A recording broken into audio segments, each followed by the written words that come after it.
నాగమ్మన ఎవరు మాట్లాడదు లేదా నీకు ఇంతకు ముందు కూడా ఇప్పటికి లేదు. ఏం చేస్తావమ్మా? మగ్గం వేసుకుంటారా? మగ్గంలో వస్తుంది నీకు వస్తుంది. ఎవరు సార్ మీకు పట్టాలు?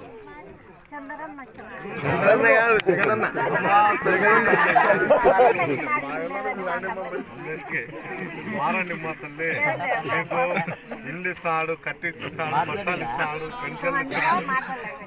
అట్లా కాదు మా తల్లి, ఎంతమంది ఉన్నా కూడా మన అభిప్రాయం అనేది చక్కగా ఉండాలా. మన కుటుంబంలో పెద్ద కొడుకు మాత్రం మనకు సాయం చేస్తాడమ్మా. సాయం చేసిన వాళ్ళని ఎప్పుడు మరసకండి అమ్మా. నమస్తే మా తల్లి.